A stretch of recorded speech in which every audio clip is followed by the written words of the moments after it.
का मौजूद जो है वो ओपन टाइप रेसिप्रोकेटिंग कंप्रेसर जो है उसके जो पार्ट्स हैं, हिस्से जो हैं, उनके बारे में। ओपन टाइप रेसिप्रोकेटिंग कंप्रेसर को कन्वेंशनल यूनिट भी कहते हैं और आम हमारे टेक्नीशियन भाई जो है इसको पिस्टन सिलेंडर वाला कंप्रेसर भी कह देते हैं। ये कंप्रेसर जो है इसकी सिर्फ ये है कि जितने भी दुनिया में दूसरे कंप्रेसर हैं उनसे ये बेहतर साबित हुआ है।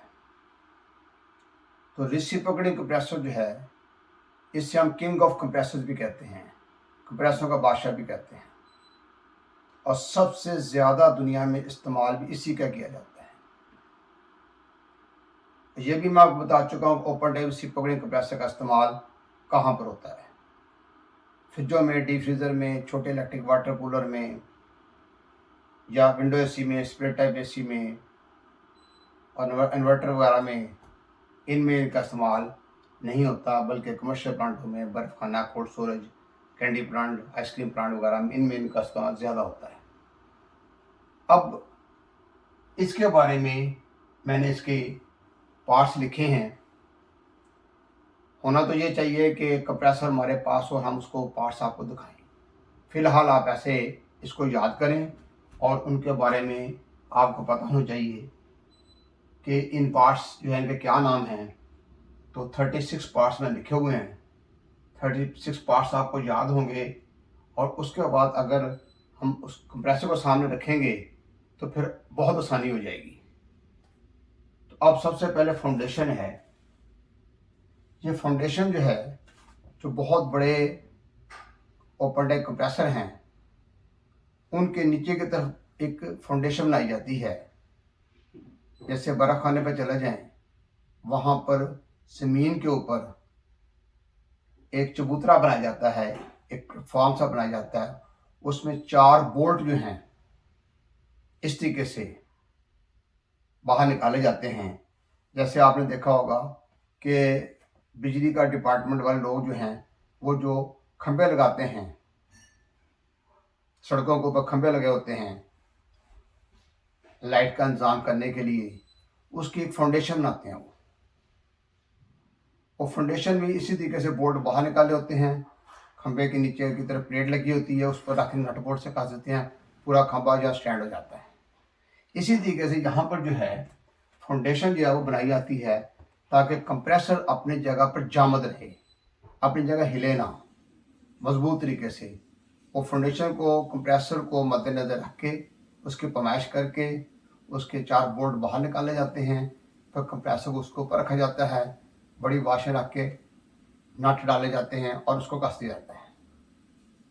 ये इसे हम फाउंडेशन कहेंगे। कंप्रेसर बॉडी, कंप्रेसर का जो जिस्म है। अब कई बंदे सवाल करते हैं कि कौन से मटेरियल का ये बना हुआ है। लोहे की बहुत सारी इकसाम हैं, उनमें से एक किस्म जो है वो कास्ट आयरन है, जिसे हम देगी लोहा कहते हैं। अब अकेला कास्ट आयरन से बनाएंगे तो ये सही काम नहीं होगा। उसके अंदर 2 धातें और शामिल की जाती हैं, निकल और कोबाल्ट। उनको मिक्स करने के बाद फिर इसको बनाया जाता है। अगर ऐसा नहीं करेंगे तो उसके अंदर मसाम रह जाएंगे, क्योंकि इसके अंदर सिलेंडर जो बनेगा, सिलेंडर जो है बिल्कुल गुलाई के अंदर होता है, और अगर उसके अंदर मसाम रह जाएंगे, पिस्टन में मसाम रह जाएंगे, तो फिर प्रेशर में सही तरीके प्रेशर मेंटेन नहीं होगा, काम सही नहीं होगा। तो निकल और कोबाल्ट ऐसी 2 धातें हैं जो कास्ट आयरन के मसाम जो है उनको ख़त्म करती हैं। इन तीनों का अलाय होता है, इसका कास्ट आयरन, निकल और कोबाल्ट, इन तीनों का अलाय जो है, इनको तीनों को इकट्ठा करके फिर बनाया जाता है। तो कंप्रेसर बॉडी जो है, कंप्रेसर का जो जिस्म है वो होगा जो किस चीज़ का बना हुआ है, कास्ट आयरन का। उसके बाद ड्रेन पोर्ट है।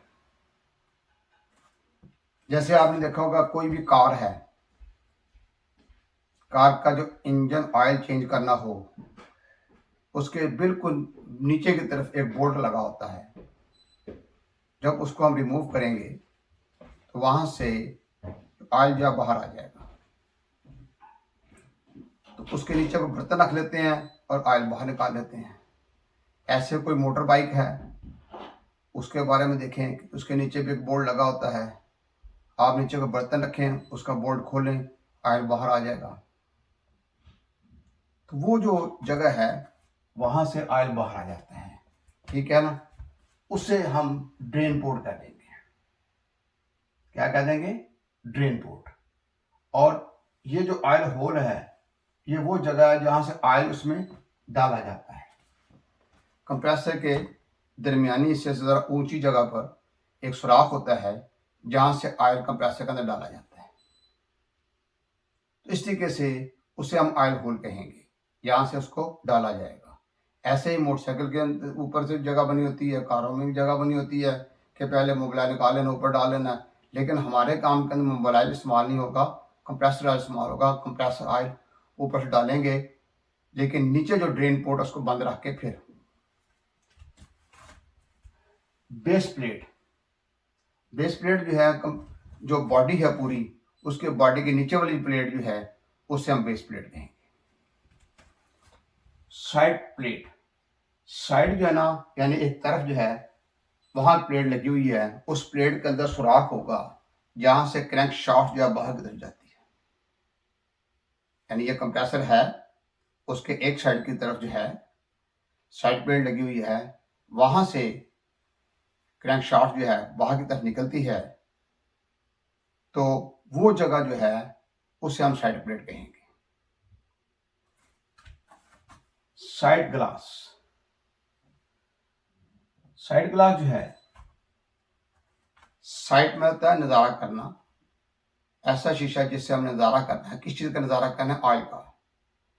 कि कंप्रेसर के जिस्म के साथ जो है एक शीशा लगा हुआ है जिससे हम साइड ग्लास कहते हैं। वो साइड ग्लास जो है उससे हमें यह पता लगेगा कि कंप्रेसर के अंदर कितना ऑयल मौजूद है। लेकिन जो बहुत बड़े कंप्रेसर होंगे उनके साइड से ना इस तरीके से ऐसे एक पाइप बेंड करके आएगा, दूसरी तरफ से दरमियान में शीशा लगा होगा, गोल शक्ल का शीशा जो आपको ना शीशे की नाली लगी होगी, वहां से पता लगेगा कि कंप्रेसर के अंदर जो है कितना ऑयल मौजूद है। तो दोनों शक्लें मौजूद हैं। जो ज़रा छोटे हैं उनके जिस्म के साथ, बॉडी के साथ वो लगा होगा, और जो बड़े हैं वो साइड पर आपको बकायदा शीशे की नाली से पता लग जाएगा इसके अंदर कितना कंप्रेसर ऑयल मौजूद है। तो कंप्रेसर ऑयल जो है अगर दरमियान में लगा हुआ है तो उसको गौर करें, उसके ऊपर जो है ना निसफ तक कंप्रेसर ऑयल होना चाहिए। अगर उससे कम है तो उसका मतलब यह कंप्रेसर ऑयल कम है, अगर ज़्यादा है तो फिर पता लग जाएगा। थोड़ा सा ज़्यादा है तो कोई हर्ज वाली बात नहीं है, बहुत ज़्यादा भी नहीं होना चाहिए, और जो कम है वो बहुत ही नुकसानदेह है। इसलिए वहाँ पर जो टेक्नीशियन भाई काम करते हैं, बर्फ़ खाने पे या आइस प्लांट पे काम करता, आइसक्रीम प्लांट पे काम करते हैं, तो वो देखते रहेंगे कि कंप्रेसर ऑयल जो है उसकी डेफिशिएंसी ना हो। जैसे कार है, कार में अगर मोबाइल कम हो जाए तो कार के इंजन के लिए नुकसानदेह होता है। इसी तरीके से कंप्रेसर जो है उसकी लुब्रिकेशन के लिए, क्योंकि जब पिस्टन ऊपर नीचे सिलेंडर में जाएगा, कनेक्टिंग रॉड जो है वो काम करेंगे, क्रैंक शाफ्ट काम करती है, जो मूवेबल पोर्शन है तो उनको लुब्रिकेट करना जरूरी होता है, जिसके लिए कंप्रेसर है उसमें डाला जाता है। तो इस तरीके से ये जो है साइड ग्लास, ये हमें ये इंडिकेट करेगा कि कंप्रेसर ऑयल कंप्रेसर में पूरा है या नहीं है। फ्री व्हील, जिसको आमतौर पर हमारे टेक्नीशियन भाई फ्लाई व्हील भी कहते हैं, ठीक है ना, फ्लाई व्हील कह लें, फ्री व्हील कह लें। तो ये जो है एक शाफ्ट की मानत पहिया सा है जो कंप्रेसर से बाहर जो शाफ्ट बाहर निकली हुई है उसके ऊपर लगा होगा। अभी ज़हन में थोड़ा सा ये रखिएगा, जैसे आप पंक्चर लगवाने के लिए कहीं जाते हैं तो पंक्चर लगाने वालों के पास टैंकी बड़ी होती है, टैंकी पर कंप्रेसर लगा हुआ है, एक तरफ मोटर लगी हुई, उस शक्ल को ज़हन में रखिएगा। ऊपर टैंक कंप्रेसर फिजिकली देखना, बर्फ खाने पर जाएं, जौन से बर्फ खाने जाएं आपको नजर आ जाएगा, कैंडी प्लांट पे जाएं वहां नजर आ जाएगा, आइसक्रीम का प्लांट पे चले जाएंगे वहां नजर आ जाएगा। तो उसको आप अमली तौर पर देखेंगे और मेरी बात को गौर से सुनना। अगर चांस मिला तो मैं पूरी कोशिश करूँगा कि वो आपको दिखा दूँ, लेकिन ये है कि ये मुश्किल काम है कि यानी किसी बर्फ़खाने पे मैं इस वक्त कनाडा में ब्रैम्पटन में बैठा हुआ हूँ, तो फिर ये या तो मेरे साथ सारे जाएं, मैं आपको सारा समझा दूँ जाके, लेकिन मेरी बात को गौर से सुनने के बाद आप वहाँ जाएं, जाके देखें। तो ये जो है फ्री व्हील जो है ये उसके ऊपर लगाया जाता है। फ्री व्हील घूमेगा, शाफ्ट घूमेगी अंदर की तरफ, यानी क्रैंक बनी हुई है, यानी क्रैंक शाफ्ट घूमेगी, कनेक्टिंग रॉड ऊपर नीचे हरकत करेंगे, पिस्टन ऊपर नीचे जाएंगे, सक्शन डिस्चार्ज का अमल होगा। तो ये जो फ्री व्हील जो है ये इसलिए साइड पर लगा होता है। नट बोल्ट्स, अब जब फाउंडेशन जो है उसको उसके ऊपर जब रखा जाए कंप्रेसर को, तो वहाँ पर नट भी लगे हुए हैं, बोल्ट भी लगे हुए। इसके अलावा जो कंप्रेसर की हेड प्लेट है, वाल प्लेट वगैरह हैं, उनको भी टाइट रखने के लिए ऊपर बोल्ट लगाए जाते हैं। शाफ्ट की ये एक किस्म का लॉक होता है। ये शाफ्ट बाहर निकली हुई है, उस पर फ्री व्हील लगा हुआ है। तो फ्री व्हील के अंदर झरी है, शाफ्ट के ऊपर झरी बनी हुई है, स्पेस है वहाँ पर ये लोहे का एक टुकड़ा सा है, उसके अंदर रखने के बाद हैमर के लिए अच्छी तरह उसको टाइट कर दिया जाता है, जिससे फ्री व्हील जो है उसका तलक क्रैंक शाफ्ट के साथ मुकम्मल तौर पर बन जाता है। शाफ्ट से सही तरह वो उसको जुड़ जाता है। And play bearing, and play bearing जो है ये बहुत बड़े जो कंप्रेसर हैं वहाँ इस्तेमाल होता है। जैसे बर्फ खाने का कंप्रेसर होगा ओपन टाइप, या कोल्ड स्टोरेज है, वहाँ पर उसकी शाफ्ट काफ़ी लंबी है। फ्री व्हील इतना भारी है कि 3-4 बंदे मिलकर उसको रखते हैं, इतना वजनी है। तो वो शाफ्ट जो है जहाँ पर वो आगे की तरफ गई हुई है, वहाँ पर फिर एक फाउंडेशन बनाई जाती है और एक जगह बनाई जाती है, एक कप होता है, उसके अंदर बैरिंग होता है। वो बैरिंग वहाँ पर लगा होता है। वो इसलिए लगा होता है कि जब मोटर चलती है तो मोटर की पूरी चलेगी, बेल्टों के ज़रिए फ्री व्हील चलेगा, शाफ्ट घूमेगी, जोर डालने से शाफ्ट जो है वो अपनी जगह जो है उसको छोड़ ना दे, उसको अपनी जगह बिल्कुल सेंट्रलाइज रहे। इसलिए आगे सपोर्ट देने के लिए एंड पे बैरिंग लगाया जाता है, वो कंप्रेसर का हिस्सा नहीं होता है। हेड प्लेट, कंप्रेसर जो है ये ओपन डेक कंप्रेसर के 2-3-4 शक्लों की शक्ल में मार्केट में होता है। तो उसके ऊपर सबसे ऊपर की तरफ जो प्लेट होती है उसे हेड प्लेट कहते हैं।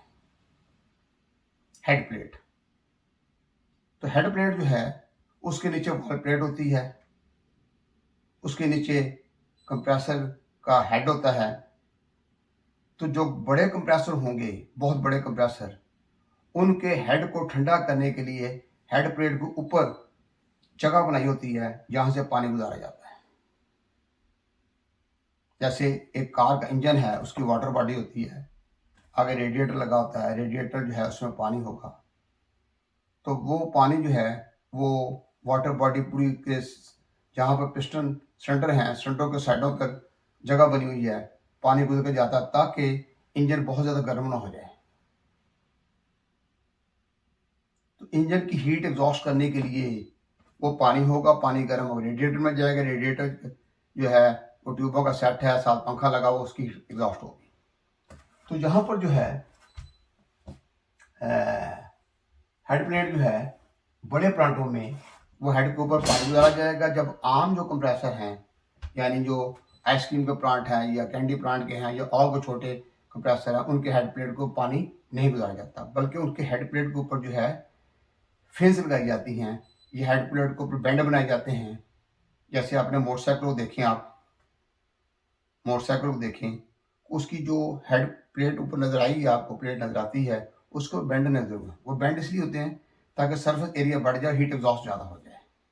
अगर यामा हम मोटरसाइकिल देखते हैं, उसमें बकायदा आपको पतलियाँ नजर आती हैं। वो पतलियाँ इसलिए होती हैं ताकि हीट ज़्यादा एग्जॉस्ट हो सके और इंजन ओवर हीट ना हो। वहाँ तो पानी का मसला नहीं है। लेकिन यहाँ पे भी यही है, अगर छोटे कंप्रेसर हैं उनको बाकायदा यानी बेंड बनाई जाती हैं, पतरी वगैरह लगाई जाती हैं ताकि हीट एग्जॉस्ट हो सके। तो ये हेड प्लेट की बात मैंने आपकी, हेड प्लेट जो है ये भी कास्ट आयरन की बनी होती है। मोस्टली जो फ्रिज के अंदर कंप्रेसर छोटे इस्तेमाल होते हैं उनमें एल्युमिनियम की भी इस्तेमाल हो जाती है। यहाँ सक्शन पोर्ट है। अब suction port, discharge port. Suction port वो हिस्सा है जहां से गैस उसके अंदर दाखिल होती है। कंप्रेसर के अंदर जो है सक्शन पोर्ट है, डिस्चार्ज पोर्ट है। तो वहां पर वो यानी सक्शन पोर्ट वहां पे भी गैस होगी, डिस्चार्ज पोर्ट पर यहाँ प्रेशर कम होगा, यहाँ प्रेशर ज़्यादा होगा। ये सक्शन साइड की तरफ होगी, ये डिस्चार्ज साइड की तरफ होगी।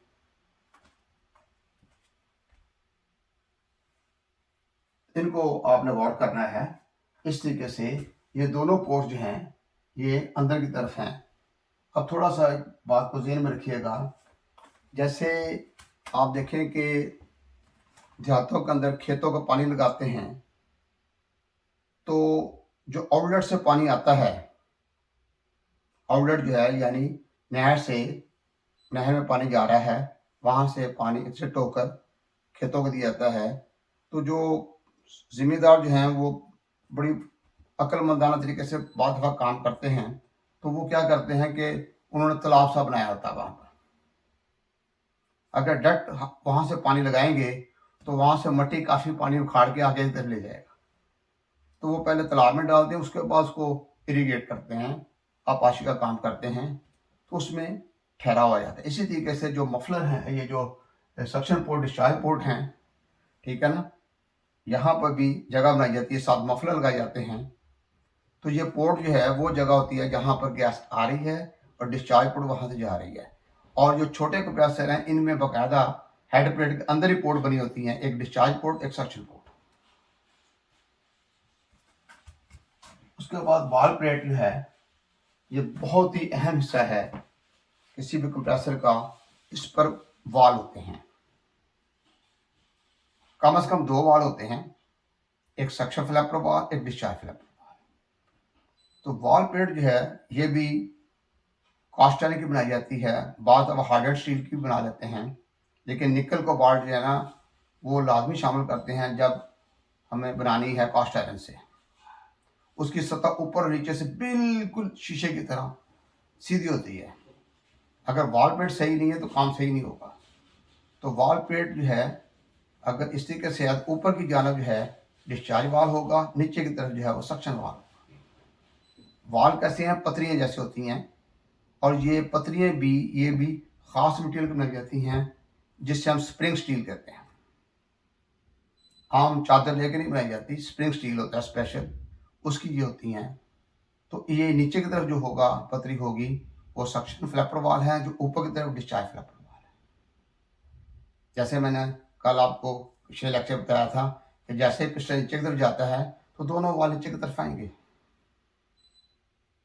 तो कौन सा वाल खुलेगा? सक्शन, डिस्चार्ज बंद हो जाएगा। जैसे पिस्टन ऊपर की तरफ जा रहा होगा, ऊपर की तरफ जा रहा होगा, तो ऐसे अगर प्रेशर बढ़ रहा होगा तो प्रेशर बढ़ने से सक्शन वाल फौरी बंद हो जाएगा और डिस्चार्ज वाल खुल जाएगा, और रेफ्रिजरेंट जो है वो आगे की तरफ चले जाएगी, डिस्चार्ज मफलर में चलेगी, वहाँ से डिस्चार्ज लाइन में चली जाएगी। तो ये जो है इस तरीके से ये वाल प्लेट है, डिस्चार्ज फ्लैपर वाल और सक्शन फ्लैपर वाल, उन्हीं का मैंने अब जिक्र कर दिया है। ये वाल भी जो हैं ये वाल प्लेट के साथ होंगे। अच्छा, अब इन वाल को कल भी मैंने आपको बताया था कि ये वाल गंदे हो जाए उनको साफ करना पड़ता है। फिर हम इस वाल को चेक करते हैं। चेक करने का तरीकाकार ये है कि प्लेट को बाहर पकड़ा हुआ है, नीचे से वाल, नीचे से जो सक्शन फ्लैपर वाल है उसको नीचे से हाथ रख के ऊपर से हम मट्टी का तेल डालते हैं। अगर मट्टी का तेल वहाँ स्टे हो गया इसका मतलब ये है कि गैस जो है वो भी स्टे करेगी। अगर मट्टी का तेल लीक हो जाता है इसका मतलब वाल अपने सही बैठा नहीं सही जगह पर। ऐसे डिस्चार्ज वाल को चेक किया जाता है। डिस्चार्ज वाल रिटेनर। अब डिस्चार्ज वाल रिटेनर इसलिए होता है कि अगर कंप्रेसर कि अंदर पिस्टन जो है सिलेंडर में ऊपर की तरफ जाता है तो प्रेशर बढ़ता है, तो अगर डिस्चार्ज वाल्व को स्टे ना दिया जाएगा तो डिस्चार्ज वाल्व अपनी जगह से बाहर चल जाएगा। ये बहुत मजबूत पतली होती है जो उसको बैठैली होती है। इसके अलावा भी बारीक पतली रख दी जाती हैं ताकि प्रेशर बाहर निकल के फिर वो अपनी जगह बैठ जाए। अगर वो अपनी जगह नहीं बैठेगा तो प्रेशर का काम नहीं होगा, प्रेशर बनेगा ही नहीं। इसलिए डिस्चार्ज वाल्व के साथ डिस्चार्ज वाल्व रिटेनर होगा, सक्शन फ्लैपर के वास्ते रिटेनर नहीं होता। आगे चलते हैं। सिलेंडर जैसे मैं आपको बताया कि बिल्कुल यानी इस तरीके से गोलाई की शक्ल अंदर जो है बिल्कुल होगा 100%। तो उसको जिस तरफ डायमीटर देखेंगे एक जैसा होगा, उसके अंदर सिलेंडर होगा। तो पिस्टन जो है अंदर से बिल्कुल जैसे बंदूक की नाली होती है ऐसे इस तरीके से वो अंदर की तरफ होगा सिलेंडर, और पिस्टन जो है उसके अंदर मूव करता है। पिस्टन बाहर से गोल होगा, सिलेंडर की तरफ से गोल है। जो पिस्टन है उसके साथ रिंग लगाए जाते हैं, बड़े जो कंप्रेसर हैं रिंग लगे होंगे। तो वो रिंग जो है ऊपर की तरफ प्रेशर रिंग होते हैं, नीचे की तरफ आयल रिंग होते हैं। आयल रिंग एक ही होता है लेकिन पिस्टन रिंग जो है वो दो, एक भी हो सकता है, दो भी, तीन भी, ये कंप्रेसर पर डिपेंड करता है। तो ऐसा होता है कि जैसे एक मोटरसाइकिल है, कहते हैं भाई उसका धुआं देना शुरू कर, इसके पिस्टन रिंग जो है ना बैठ गए हैं, तो रिंग जो तब्दील कर लेते हैं। अगर ज़्यादा ही काम ख़राब है तो फिर पिस्टन जो है वो भी चेंज करना पड़ता है। तो हमारे काम का अंदर ये है कि अगर वो प्रेशर कम हो जाए तो कूलिंग मुतासर होती है, तो फिर उसको सारी गैस जो है एक बहुत बड़ा ड्रम होता है जिससे हम लिक्विड रिसीवर कहते हैं, उसमें गैस इकट्ठी कर लेते हैं, खोल लेते हैं। उसके बाद उसके रिंग चेंज कर देते हैं, सफाई कर देते हैं, दोबारा उसको प्रेशर दे के लिए चेक करके वैक्यूम कर गैस चार्ज कर देते हैं। तो इस तरीके से वो होता है। लेकिन फिश का कंप्रेसर के अंदर ऐसा नहीं होता। फिश का कंप्रेसर छोटा कंप्रेसर होता है, उसके अंदर रिंग नहीं होते। वो पंप ही चेंज करना पड़ता है या वाल्व प्लेट चेंज करके देखनी पड़ती है। लेकिन यहाँ पर जो है ये ऑप्शन है, क्योंकि मोटर लगा लगी होती है, कंप्रेसर लगा लगा होता है। मुश्किल काम बिल्कुल नहीं है, सेमी सील्ड हो या ओपन टाइप हो। ऑयल ग्रूव्स हैं वो हल्की हल्की झरियाँ होती हैं जहाँ से ऑयल जो है वो यानी मूवेबल पोर्शन जो उनको दिया जाता है। जैसे क्रैंक शाफ्ट है उसके अंदर भी झरियाँ होती हैं, तो ताकि ऑयल जो है वो हर जगह आसानी से पहुंच जाए। पिस्टन पिन जो है कनेक्टिंग रॉड और पिस्टन के नीचे वाला हिस्सा जो है वहाँ पर एक पिन लगाई जाती है, जिसको रिस्ट पिन भी कहते हैं, पिस्टन पिन भी कहते हैं, कुछ लोग गजर पिन भी कहते हैं। इस तरीके से वो पिन जो है वो लगाई जाती है ताकि कनेक्टिंग रॉड और पिस्टन का आपस में ताल्लुक रहे। तो वो पिन जो है वो हार्ड स्टील की बनी होती है मोस्टली, और कनेक्टिंग रॉड जो है वो कास्ट आयरन का बना होता है। तो इस तरीके से उनको दोनों का मिलाप होता है। इसके साथ ही पिस्टन पिन लॉक होता है। वो ये ना हो कि कनेक्टिंग रॉड ऊपर नीचे चले, पिस्टन ऊपर नीचे चले और पिन किसी वजह से आगे पीछे हो जाए। उसको काबू करने के लिए पिस्टन पिन लॉक जो है वो लगाया जाता है। वो छोटा सा होता है, वो साथ लग जाता है, वो फिर पिन बाहर नहीं आती। कनेक्टिंग रॉड जैसे मैंने आपको बताया है, कनेक्टिंग रॉड जो है वो उसके दो सिरे होंगे, एक छोटा सिरा एक बड़ा सिरा है। छोटा सिरा जो है वो पिस्टन के साथ लगा होगा, बड़ा सिरा जो है वो क्रैंक शाफ्ट के साथ लगा होगा। Small end bearing, big end bearing. अब कंप्रेसर जो है उसमें से शाफ्ट बाहर निकलती है। क्रैंक शाफ्ट जो है उसका प्लेन वाला हिस्सा बाहर निकलता है। तो क्रैंक शाफ्ट को एक तरफ जो है वो छोटा बेरिंग लगाया जाता है, जहां से क्रैंक शाफ्ट बाहर निकल रही है वहां बड़ा बेरिंग होता है। तो स्मॉल एंड बेरिंग और big end bearing. Oil ring, piston ring, जैसे मैंने आपको बता दिया है कि पिस्टन के साथ जो रिंग लगे होते हैं जो ऊपर की तरफ होंगे, ठीक है, वो पिस्टन रिंग कहलाते हैं, और नीचे की तरफ ऑयल रिंग होता है। तो पिस्टन के अंदर झरियाँ बनी होती हैं, तो उनको ऊपर चढ़ा देते हैं। तो इस तरीके से उनका फ़ायदा ये होता है कि जब किसी मुद्दत के बाद रिंग ख़राब हो जाएं, सिर्फ रिंग चेंज करने पड़ते हैं, पिस्टन चेंज करने की ज़रूरत नहीं होगी। वेट बैलेंस, जो क्रैंक शाफ्ट है, क्रैंक शाफ्ट और कनेक्टिंग रॉड, इसके साथ जो है साथ वेट बैलेंस जो है, यानी वज़न थोड़ा बढ़ाया जाता है। शुरू में ज़्यादा ज़ोर लगता है, कंप्रेसर जब स्टार्ट होता है मोटर पर ज़ोर डलता है, जब वो चल पड़ता है तो उसकी सेंट्रीफ्यूगल फोर्स बन जाती है। तो वेट बैलेंस का फ़ायदा ये होगा, सेंट्रीफ्यूगल फोर्स बन जाएगी और उसके बाद आसानी से कंप्रेसर जो है वो चलता जाएगा। क्रैंक शाफ्ट, क्रैंक शाफ्ट आप जैसे हम बताया कि क्रैंक शाफ्ट ज़रूरी है, तो अगर वो एक पिस्टन एक सिलेंडर वाला है तो क्रैंक शाफ्ट को एक बैंड बना होगा, अगर दो है तो दो। तो ये जो ओपन टैंक कंप्रेसर हैं, ये मैं आपको कल भी बताया था मैंने कि इसके कम से कम एक पिस्टन एक सिलेंडर होगा और मैक्सिमम जो है वो 16 पिस्टन सिलेंडर वाले दुनिया में बने हैं। तो ये मुख्तलिफ जगह पर अपनी रिक्वायरमेंट पर इस्तेमाल हो जाते हैं। शाफ्ट सील, शाफ्ट सील वो है कि जहाँ से शाफ्ट जो है वो कंप्रेसर से बाहर आ रही है, वहाँ पर सील लगाई जाती है। वो सील इसलिए लगाई जाती है ताकि ऑयल भी लीक ना कर जाए और ना ही गैस लीक कर जाए।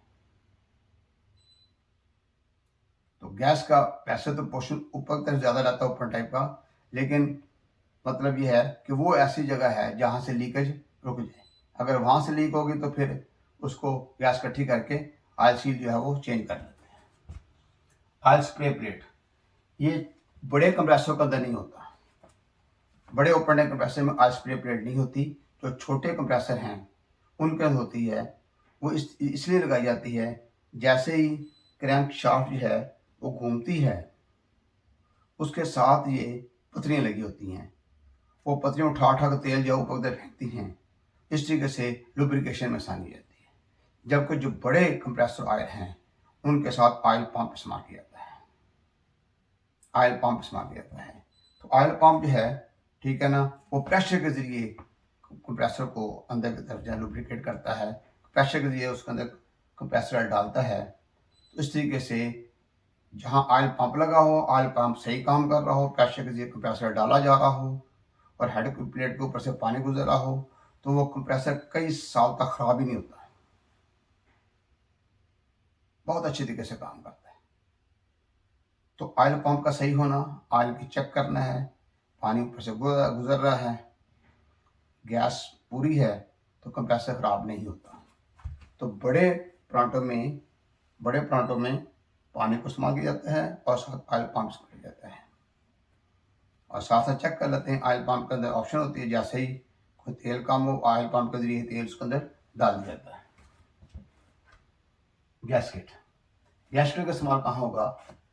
हेड प्लेट और वाल प्लेट के दरमियान गैस्केट होगा। इसके अलावा हेड, कंप्रेसर का हेड, जहाँ पर आपको सिलेंडर का ऊपर वाला हिस्सा और पिस्टन आपको अंदर नज़र आएगा, वहाँ पर एक लगाया जाएगा गैस्केट। उसको जॉइंट भी कह देते हैं, गैस्केट भी कह देते हैं, पैकिंग भी कह देते हैं। तो वहाँ पर इसलिए लगाया जाता है ताकि सक्शन की गैस डिस्चार्ज में और डिस्चार्ज की गैस सक्शन में की तरफ ना आए। तो ये ज़्यादातर एस्बेस्टॉस शीट जो है उसका बनाया जाता है। तो एस्बेस्टॉस शीट जो है उसका फ़ायदा ये होता है कि उसके अंदर काफ़ी क़ुव्वत होती है कि वो इनको आपस में नहीं मिले। क्लिंगर शीट भी होती है, वो भी इस्तेमाल कर लेते हैं बड़े प्लांटों में। जो कंप्रेसर जो हैं बड़े में, उनमें बाकायदा तारें होती हैं, लेकिन छोटी जो हैं वो आम एस्बेस्टॉस शीट का इस्तेमाल कर लेते हैं छोटे कंप्रेसर में। चार्जिंग पोर्ट, ये वो पोर्ट है जहाँ से गैस को चार्ज किया जाता है, प्रेशर एक लीक चेक की जाती है, वैक्यूम किया जाता है, गैस चार्ज की जाती है, suction shut off valve, discharge shut off valve. ये इनका इस्तेमाल, इनको सर्विस वाल्व भी कहते हैं, इनको सर्विस वाल्व भी कहते हैं। कंप्रेसर से जो डिस्चार्ज लाइन निकल रही है उस तरफ इसको लगाया जाता है। तो क्योंकि उस तरफ लगाया जाता है इसलिए इसको डिस्चार्ज शट ऑफ वाल्व कह देते हैं। जो सक्शन लाइन आ रही है, जो कंप्रेसर के अंदर आ रही है, इस वाल्व के ज़रिए गैस अंदर जाएगी, तो वो वाल्व जो होगा वो सक्शन शट ऑफ वाल्व कहलाएगा। शक्ल एक जैसी दोनों की। जो डिस्चार्ज की तरफ लग गया है वो डिस्चार्ज शर्ट वार कराएगा, जो सक्शन की तरफ लग गया वो सक्शन शर्ट वार कराएगा। तो ये जो है इस पर गौर करना है, इससे आप नोट कर लें, इसकी पिक्चर ले लें, इन तमाम पार्ट्स को याद रखें। जैसे ही आप प्रैक्टिकल करने के लिए कहीं जाएंगे तो आपके ज़हन में सारी बातें होंगी, तो आपको प्रैक्टिकल करने में बहुत आसानी हो जाएगी। क्योंकि हमारे थ्योरी का चैप्टर जो वो तो आपको समझा दिया है, अब सारा काम प्रैक्टिकल के ऊपर ही चलना है।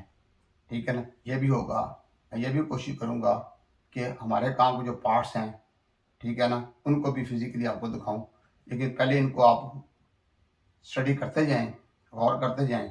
जब आपको बेसिक चीज़ों का पता लग जाएगा फिर आगे काम में आसानी हो जाएगी।